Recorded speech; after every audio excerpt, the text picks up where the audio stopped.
Hey, what's up, everybody? Welcome to Epic Everywhere. My name is Will. This is Emily. We get to be your host for today. Hey, everybody. We are so glad that you're with us today. It is going to be a great episode. So good. Yes, it will. We'll be talking about all the great things you have done to love our city so well and how it used to be a part of your everyday life, not just this month.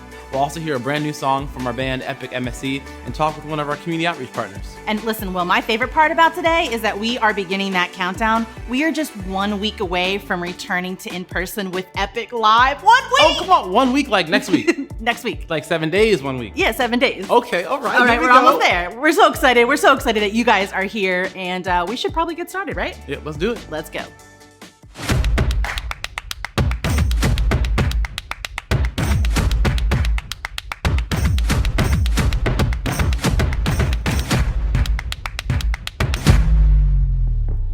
Hey, what's up, everybody? Welcome to church. Hey, everyone. We're so glad that you're here, and we want to know that you're hanging out with us today. That's right. Like we actually do every single time you come hang out with us, make sure you text in the check-in, whether you're watching right now or on demand, whenever works for you. Just text the word HERE to the number on the screen, 215-999-8575.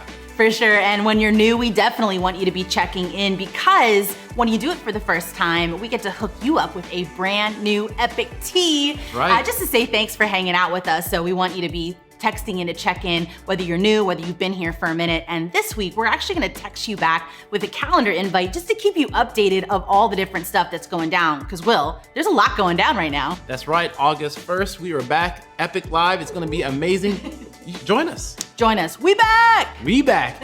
And there's gonna be all kinds of fun stuff going down, lots of surprises, like our new music from the band. And then also, in addition to that, we have some brand new Epic t-shirts. Let's swag go. coming out for you. Come on. Emily, have you seen it? Yeah, totally. I've seen that tee. You want it. You definitely want it. We've been giving out the all-in t-shirts for a minute. We just thought, you know what? We need something different. Something different? Something different. All right, so make sure if you want to get your hands on that t-shirt, you show up there if possible, and everyone will get that free t-shirt that day. Well, Will, what if you're like not in the Philadelphia area because you can't go to Epic Live, so you just miss out on the t-shirt? Don't worry, don't worry. If you're not able to be there and you're joining us for Epic Everywhere, all you have to do is show up next week on YouTube and we'll get you all the details. Love it, love it. Well, we will be gathering for Epic Live at 3 different venues across the city. You and I will, Center City, Northern Liberties. Right there. Hey, we're gathering at the city school, and our service times are at 9:30 and 11 a.m. And then Parkside and Roxborough will be getting together at the School of the Future, also at 9:30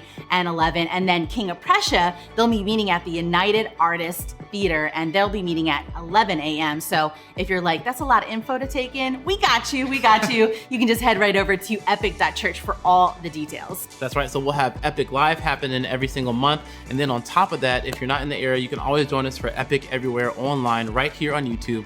We'll have the services premiering at 8 a.m. Then you can watch it live with the chat or on demand whenever works best for you. Super easy. Well, This Is Love, this series that we're in right now, has just been incredible.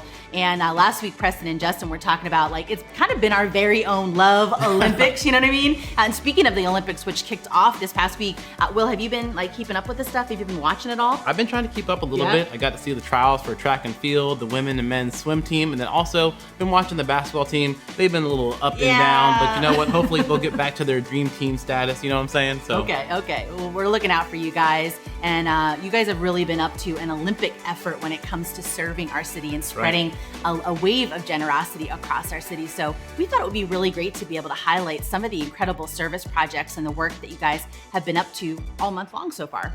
Yep, that's right. So last week, a bunch of you got to stack hands and serve over at one of our favorite community outreach partners, Small Things Philadelphia. They deliver meals for people who are in need all across our city. They deal with food insecurity. And in total, 863 families were able to be served last week because of your efforts. So thank you so much for that. That is wild. 863 different families. It's really cool. Well, we kept that love going right over to the Hope Lodge in Cheltenham. That's right. The Hope Lodge is actually a place where people who are fighting cancer can go and stay while they're getting treatment in Philadelphia.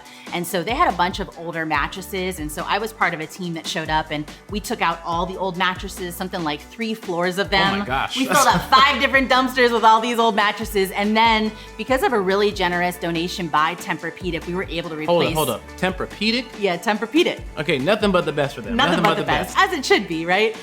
So we replaced all those old mattresses with those Tempur-Pedic mattresses, and it was just a really special day doing something for those that could really use a hand up. So many great things happening So all many. around, but you know what? Let's highlight just one more thing, Let's okay? go. Just one more thing. Well, hey, a lot of you have been serving in the Philadelphia area, but also all over the country. You've been writing cards for the kids staying over at the Salvation Army Red Shield House, and those notes of encouragement are going to be put into care packages that will show those kids that they are loved and cared for. So, such a big deal. All the feels. Where are the tissues? Just love it. Hey, we are so grateful to you, and none of this would be possible without all of your efforts and also all the efforts from these amazing community outreach partners that we partner with. So today we wanted to highlight one of them, and it's Sunday Breakfast Rescue Mission. Since 1878, yes, Wow. 1878, a really long time, they have been invested in helping the hurting and the homeless in Philadelphia. So we wanted to learn a little bit more about their story. Take a look. Most of the homeless feel rejected. Most feel burnt by society. Most feel ignored, forgotten, discarded, garbage. So imagine walking into a place and for the first time, instead of being a number in prison and a label, to all of a sudden feel like, wow, I feel humanized. This is a place that I found for myself. I'm a person that doesn't have a support system like maybe other people in the world. So this was like saving grace, if you would say, like for me. So helped me get back on my feet, helped me get things in order, and move more towards my goal in life. I feel like this is like a major blessing for me. I know that nothing in life is free. So being able to get good meals, you know what I mean? Place to rest your head, a safe like environment to be in. You're able to do the things, complete your mission, get the goals done.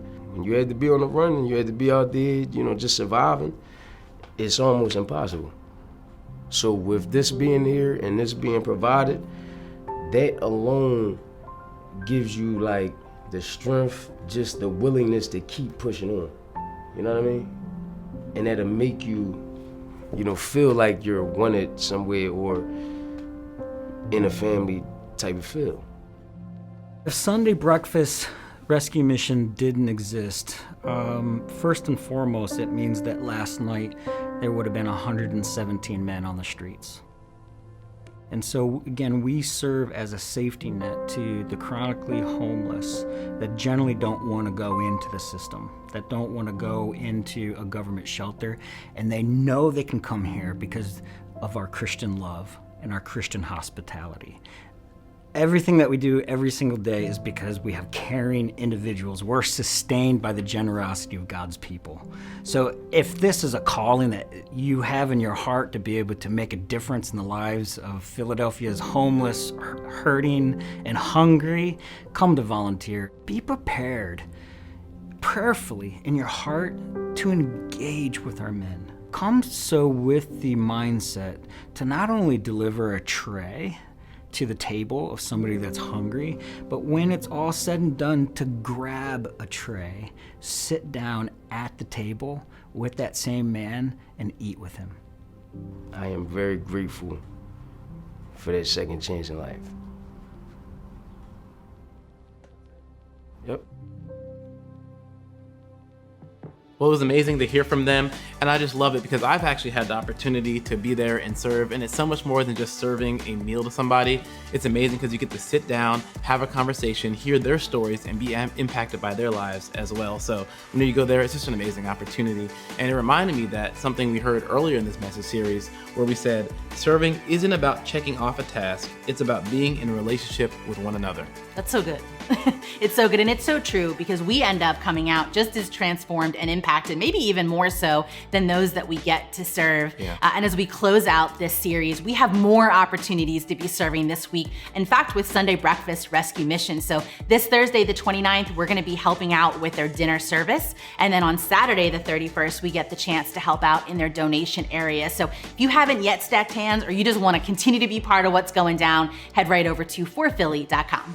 So, you know what? Thanks so much for being a part of everything we have going on. Thanks for serving. Thanks for giving. Like, as you give, we are really helping people experience freedom and grow into a relationship with Jesus. So if you'd like to give today, all you have to do is text the word give to the number on the screen. You'll be good to go. Well, we're right about to kick over to our message today, and we're going to learn more about how to serve and love our neighbors really, really well. So, you ready to get to it? Let's go.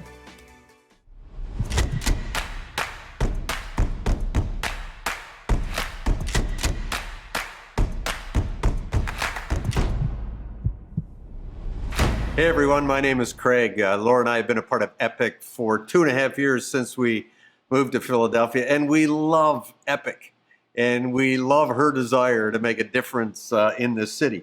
We're finishing up the series, This Is Love. It would be really cool if we could play a clip from a love song, but if you Google it, you'll find out there's hundreds of thousands of love songs. So which song do you pick? Maybe Whitney Houston. And she would say, I will always love you. Or maybe you go to Foreigner, I want to know what love is. Or maybe Beyonce, Crazy in Love. Or Lady Gaga, Stupid Love. Or you go to a classic like the Beatles, All You Need Is Love. But the reality is, this series isn't based on a love song. It's based on Jesus and what he invites us to in our life and how he invites you and how he invites me to live a life of love. And that when we do, the people around us know that and feel it, and the people in our city know that and feel it. And Philadelphia is transformed, and we're transformed. So in this series, This Is Love, Justin kind of started us out, and he did an incredible job of helping us see that love requires action. And then Dennis took us the next step, and he helped us seeing that serving people is more than doing an activity. It's really about relationships that get formed, and it's about transformation. And then Paul talked about how what we do together, whether it's just a little piece or whether it's a big piece, when you combine it together in community, it really makes a difference and a huge impact. So Kent said, Craig, could you wrap up this series, but don't screw up? No, he didn't say that. Well, he did about the part, wrap it up, but not screw it up. So we're finishing up the series, but we're not leaving the theme behind. The theme is going to live on with us week after week after week. And I'm inviting you to impact our city. You say, well, I don't live in greater Philadelphia. Well, the city where you live, or the town where you live, to impact that community, to impact your neighborhood, to impact your block, to impact a person from the love that flows out of us. Because it was last week when Paul quoted John 15:12, where Jesus said, love each other as I have loved you. So my invitation to you is to let the love flow out of you that God has kind of planted in your heart. And I'm going to invite you to kind of look in on a piece of my journey as I kind of invite you to three things. So here's the first invitation. I'm going to invite you to wear new glasses. I'm going to invite you to wear new glasses. A couple of years ago, I was driving in downtown Hershey, PA, one of the main streets in Hershey, PA. Now, if you were listening to Paul, he did the last episode in this series. He said anybody that kind of can remember the 70s, they're from the Stone Age. So this is probably what you picture of me driving a car in downtown Hershey. So I was driving down the street. I was on my way to a meeting, had the music going on in the car, had my coffee in my cup holder. The back seat had my laptop and a few books and some papers. And I was just driving down the street. And all of a sudden, the white van that was coming toward me, about 20 feet from me, pulled right in front of me and across me and into the parking lot. And as soon as they did that, I slammed on my brakes and the car came screeching to a halt. And I was okay, but everything that was back there was now up here. So coffee went all over the dashboard. The laptop came flying up. The books came flying up. The papers came flowing out. The only thing that was like it used to be was the music. It just kept blaring. But there I was. And I kind of caught my breath. And I looked and I saw that the van was still in the parking lot over there. And I was just about at the driveway they pulled in. So I thought to myself, now I'm a nice guy. I'm not a horn honker. Well, not that much. I'm a nice guy. So I thought this person in that white van needs to know what they just did. So I'm going to tell them. So I kind of wiped the coffee off of me and settled stuff around me, and I pulled into that parking lot, went on the other side of the van, got out of my car, walked behind the van and up to the driver's side door. And I tapped on the window. And she lowered the window down, and I was about 1.5 feet away, and I said, "Man, I don't know if you know what you did back there, but you pulled out like right in front of me." And she reached down and she pulled out a gun. No, she didn't do that. She started to cry. And she said, I'm frantic. She said, "My ex-husband came last night and he took our son and he hasn't returned, and my son's a diabetic." And she pointed to the medicine that was on the passenger seat. And I can't find him, and he has to have this medication this morning. And all of a sudden my demeanor changed a little bit. And I said, "What can I do to help you?" And she goes, "Well, I don't know. His cell phone's not being answered." And I said, "Tell you what, can I connect you with, actually, I'm headed to a church right now. Can I connect you with that church? And we'll see if we can kind of help you find your son and get him his medication." And she goes, "Yeah." And I said, "I'm sorry about this." So I went back behind the van and went and sat in my car. And I sensed God saying to me, "Craig, that's how easy it is for you to view people as a disruption in your life." And I just sat in my car and I cried. A number of weeks ago, Kent, I think maybe a month ago, Kent did a message that was kind of centered in one of the most popular stories that Jesus tells, called the Good Samaritan. I want to read it for us. And it's in Luke chapter 10, verse 25. And here's what Luke writes. He goes, "On one occasion, an expert in the law stood up to test Jesus.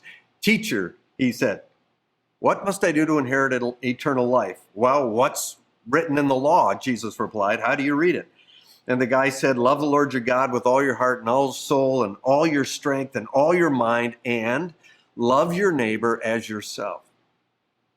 'You've answered correctly,' Jesus said. 'Do this and you will live.' But the guy didn't leave it there. He wanted to justify himself. So he asked Jesus, 'And who is my neighbor?' So Jesus told this story. Said, a man was going down from Jerusalem to Jericho when he was attacked by robbers. They stripped him of his clothes, they beat him, and went away, leaving him half dead. A priest happened to be going down the same road, and when he saw the man, he passed by on the other side. A Levite, that was another religious guy, when he came to the same place and saw the man, he passed by on the other side. But a Samaritan, as he was walking along, came where the man was, and when he saw him, he took pity on him, or compassion on him. He went to him, he bandaged his wounds, he poured oil and wine, kind of the medicine of the day. Then he put the man on his own donkey, brought him to an inn, and took care of him. Next day he took out 2 denarii, that's like the coins, gave them to the innkeeper. 'Look after him,' he said, 'and when I return, I'll reimburse you for any extra expense you may have.' So Jesus said, 'Which of these 3 do you think was a neighbor to the man who fell into the hands of robbers?' And the expert in the law replied, 'The one who had mercy on him.' And Jesus said, 'Well, go do the same thing.' So the decision of the religious guys, the priest and the Levite and the Samaritan, were made the moment they saw the guy who was beaten up. It says the priest saw him and moved away. The Levite saw him and moved away. The Samaritan saw him and he moved toward him. Church guys moved away. The Samaritan moved toward him. Now, reality is there are a lot of things that cause us to move away from expressing love to people, like distractions. I mean, I don't like distractions, at least ones that I don't create. So when I'm driving somewhere, I don't usually say to my wife, hey, I'm going to go drive around Philadelphia and see if there's somebody I can love on. What I'm doing is I'm in my car going somewhere with a certain time frame in mind to get a certain thing done. And sometimes taking the effort to love somebody is a distraction. Sometimes we get taken advantage of. And somebody that we're trying to express love to actually takes advantage of us. And sometimes we kind of think in our minds, okay, maybe you don't, but I do. Well, if they just would have been a little smarter, they probably wouldn't be in this situation. And Jesus says, I'm inviting you to see people with new glasses, kind of love glasses, new eyes that kind of flow out of the love that God puts in us.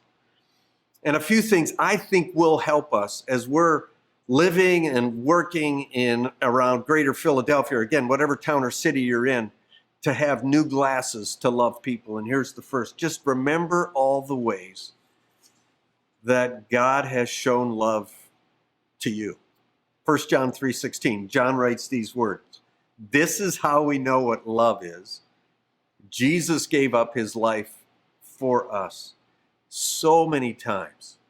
I go to Jesus and I say, oh, God, would you forgive me for this and this and this? Would you forgive me for this again and this again and this again? And he forgives me. And when I remember God's love for me and his patience with me, kind of in that process, I tend to pick up love glasses for other people. Second idea is just picture yourself in their place. Usually instinctively we think of ourselves, and when we put ourselves in their place and go, what would I be thinking? What would I be feeling if I were in their shoes right now? And the third idea is just to ask yourself the question at the beginning of every day, how can I be an agent of God's love today? As I launch into my day, maybe you work night shift, as I launch into my night shift, how can I be an agent of God's love today? It's new glasses. Times I find myself saying, what would it be like if followers of Jesus were the most compassionate, responsive, caring, loving people in all of Philadelphia? And when I think that thought, I think, yeah, everybody, go do that. And then Jesus kind of whispers in my ear and he says, Craig, what would it be like if you were one of the most caring, compassionate, responsive, loving people in Philadelphia? God's inviting me to wear new glasses. He's inviting you to wear new glasses. Can I give you a second idea? So the first invitation is to wear new glasses. Second invitation is really going back to what Justin said week one, and that's put action to my love. Now, I don't want to bring up some Philly pain. I don't want to talk about basketball, but Laura and I are big basketball fans, and we would have loved to see the Sixers in the finals. It didn't happen, but we've watched every game in the finals and the quarterfinals and the semifinals because both of us enjoyed playing basketball in high school and beyond. In fact, I've loved playing basketball most of my adult life. And I can go around Epic these days. I can go around to all the staff and say, you know what? If we went out in the court and we played a game of one-on-one, I'd beat you.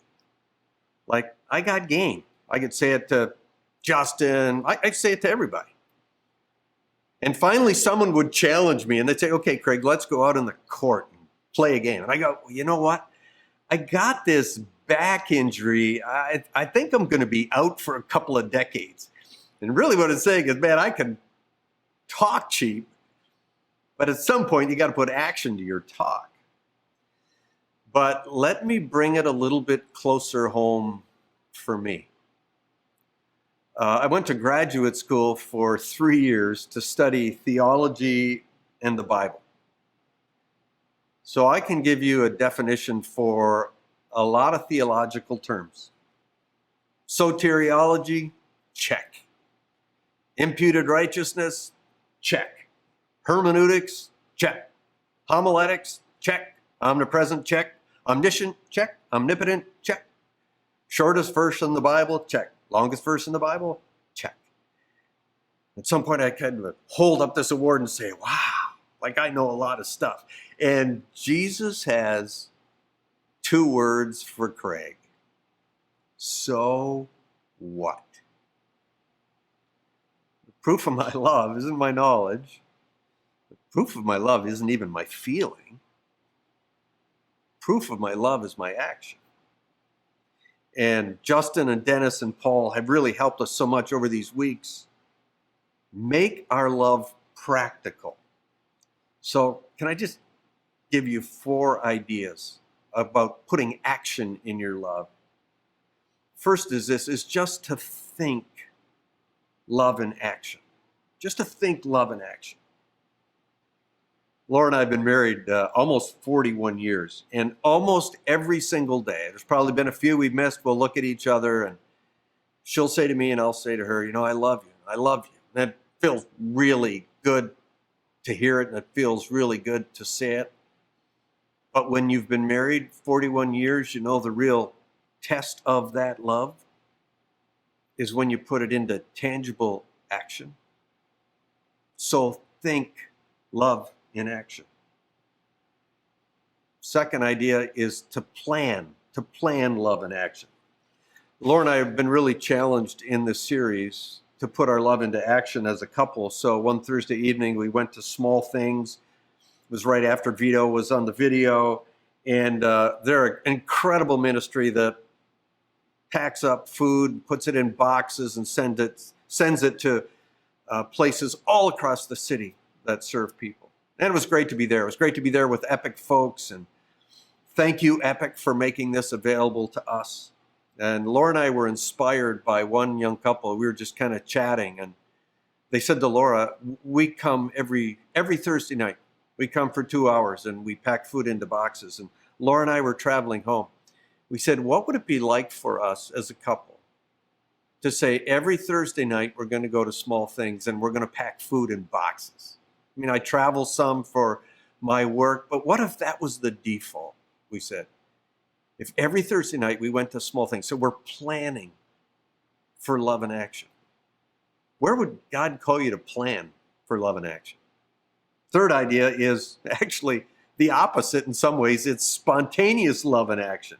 Can't plan for it, but in the moment, an opportunity arises to express love to somebody. It could be at work, it could be at home, it can be in the grocery store, it can be in the parking lot. Yeah, in the parking lot. It can be at the gym, it can be on vacation, it can be driving around the city, and you spring into action and you become an agent of God's love.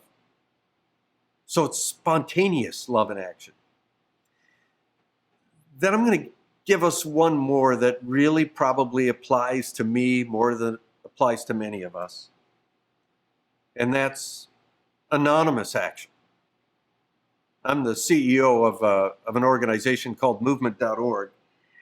And a lot of my day is filled with me being the lead person in the room. I'm the CEO. Just before recording this talk, just finished a 1-hour Zoom where I'm the CEO in the Zoom room.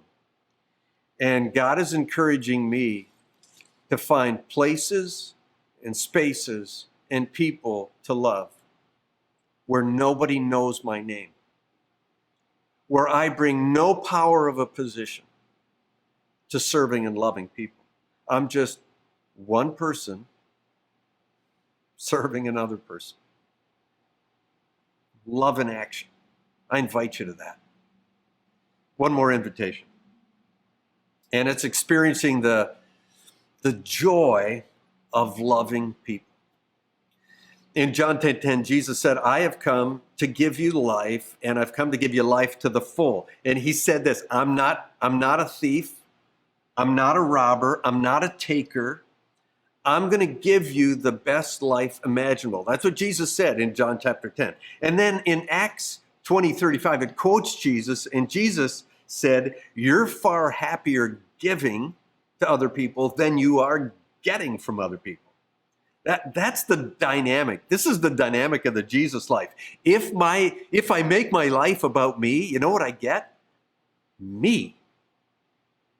If I make my life about other people, I get a full life.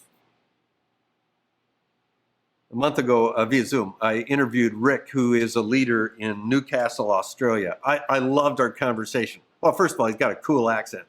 I just wanted to say, hey, can you talk a little bit more?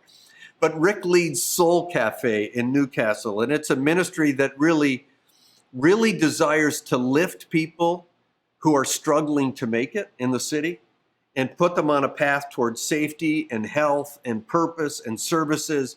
And they provide hot meals for free, and they connect them with services all across the city to have things done for them like healthcare that they otherwise wouldn't have. And Rick was telling me about himself and why he kind of ventured into this area with his life path. And he said, Craig, I wanted to help people in Jesus' name. I wanted to bring the love of Jesus to them. But he said, what I often found is I meet Jesus there. When I'm there, I meet Jesus there. And I'm the one that comes away blessed.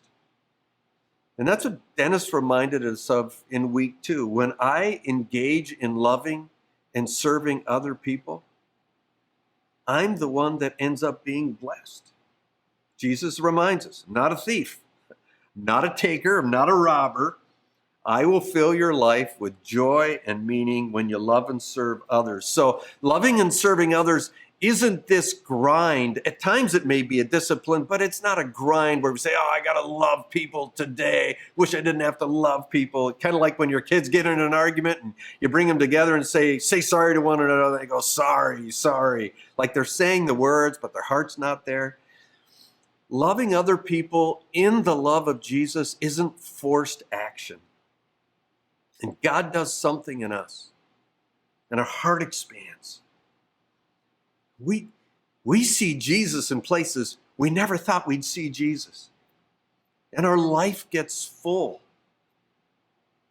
Will sometimes we be taken advantage of? Yeah. Will people always say, man, you are awesome. You are the most awesome person in the world. Thank you for loving me. Will we always hear that? No. Will it be inconvenient at times? Yes.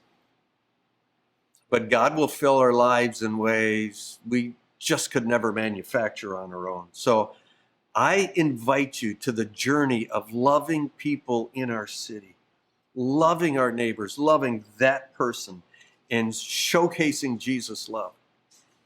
And when we do that, and when we see that, it makes a difference there, it makes a difference in us, and sometimes it can make a difference in a whole city.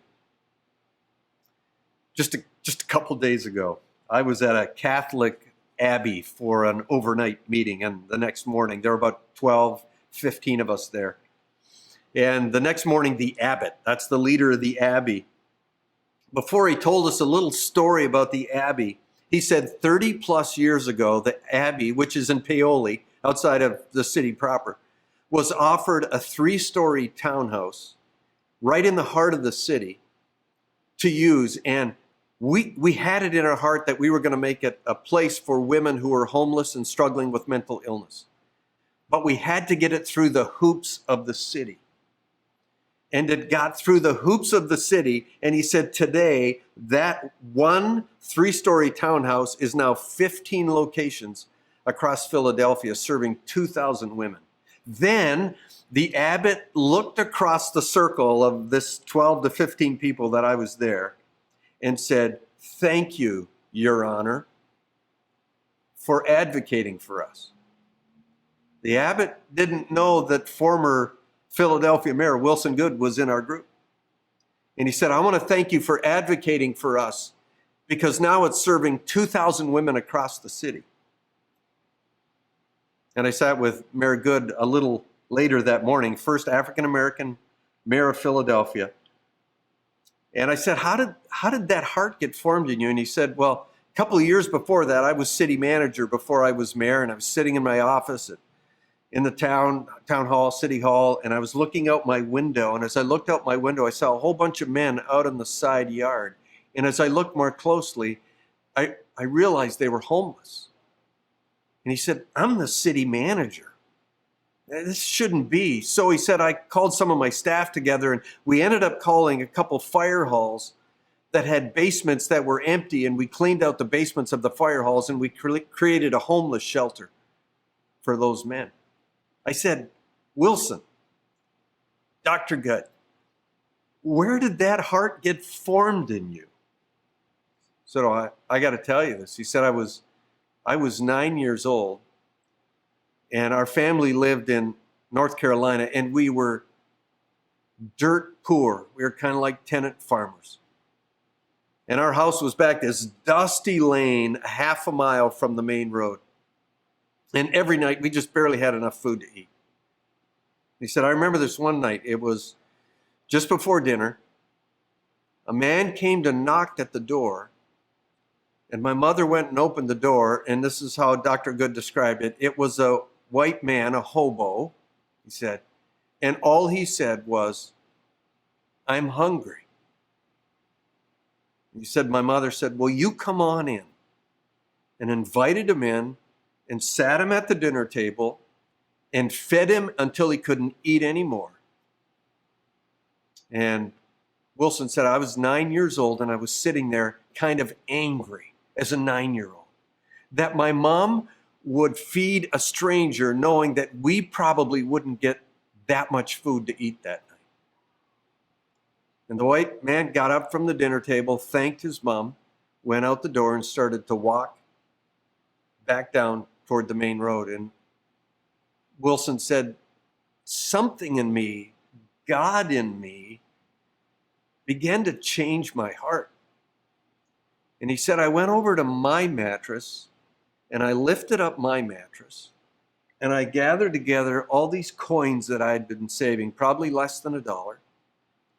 And I went to the door, and I went running after the man, and I said, Mr. Hobo, here's some money for you. And he said, it was my mother. My mother never saw somebody that she didn't feel called by Jesus to love that she didn't love. His mother's eyes not only served a homeless guy, but it shaped her son's 9-year-old life. And as a result of that, has served thousands of people across Philadelphia. That's the invitation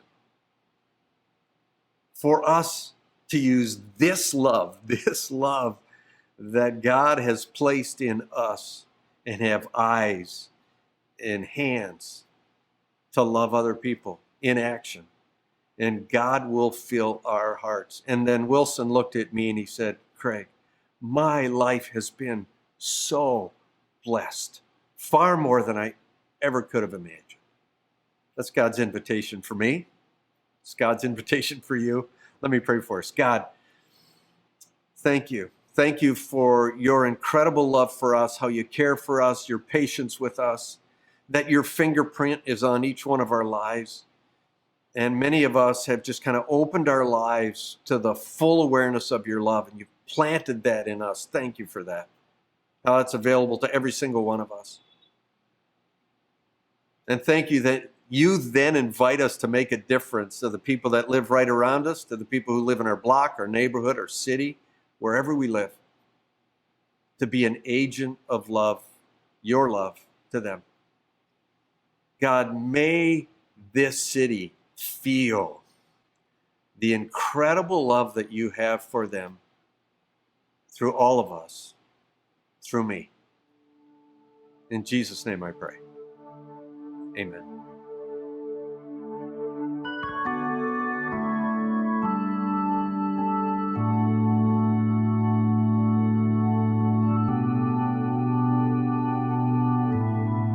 could write a melody that all of heaven's choir sings, but if I don't have love, it means nothing.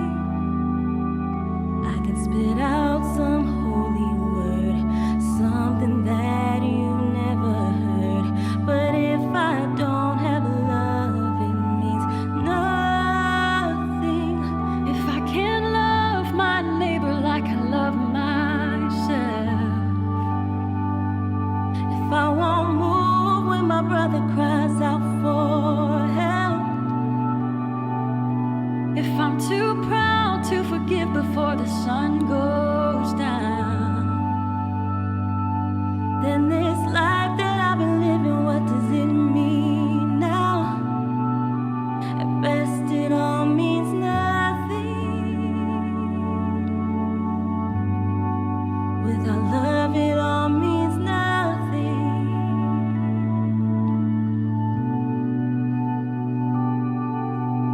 I can dine with kings and queens, my name go down in history, but if I don't have love, it means nothing. So take the old and make me new, show me how to love like you, 'cause if I don't have love, it means nothing. If I can't love my neighbor like I love myself, if I won't move when my brother cries out for help, yeah. If I'm too proud to forgive before the sun goes down, then this life that I've been living, what does it mean now? Best it all means nothing. Without love it all means nothing. At best it all means nothing. Oh, without love it all means nothing. Oh. I don't want to sound like a crashing cymbal. No, I don't want to be some empty noise. Oh, I'm down on my knees, Lord, I surrender. Jesus, help me to love with a love like yours. Oh, I don't want to sound like a crashing cymbal. No, I don't want to be some empty noise. I'm down on my knees, Lord, I surrender. I surrender. Help me to love with a love like yours, and then it will all mean something. I want it to all mean something. Oh, and then it will all mean something. Oh, I want it to all mean something.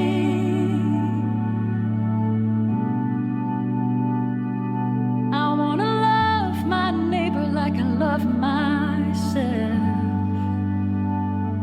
and I want to move when my brother cries out for help. Don't want to be too proud to forgive before the sun goes down. Then this life that I've been living, what would it mean now? At best it will all mean something. With love it all means something. Oh, I hope it all means something.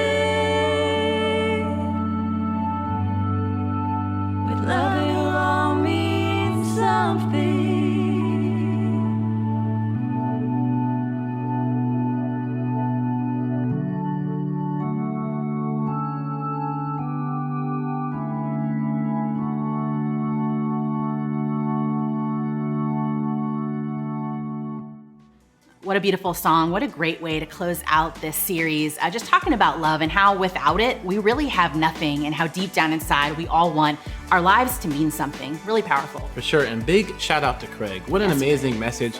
And one of the things I love about Craig is that he doesn't just talk about it, like he's being about it. Okay, Craig. If you didn't catch it earlier, Craig was serving with small things and his family. Look at this photo.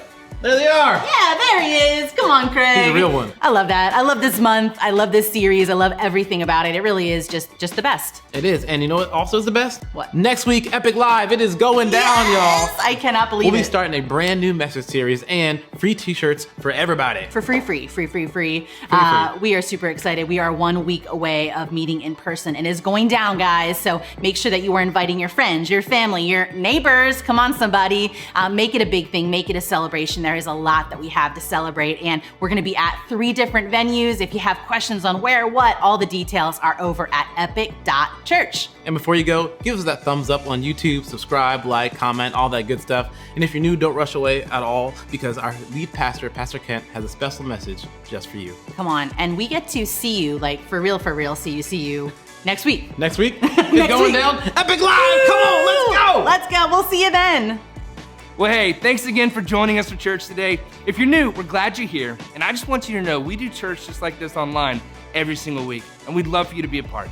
If you had a good time, make sure you hit that subscribe button, follow us on Instagram, and we'll make sure we keep you in the loop. Listen, no matter who you are, we believe that God has an incredible plan for your life. And we just want to do our part to help you discover what that is. So keep following along online, and make sure you text the word HERE to the number on the screen so we can make it official, send you your t-shirt, and get you all hooked up with everything you need to get connected and be part of the fam. In fact, I personally want to invite you to be one of our guests at the welcome party, because we'd love the chance to get to meet you. Again, so glad you're here today. Text that number, and we'll see you next week.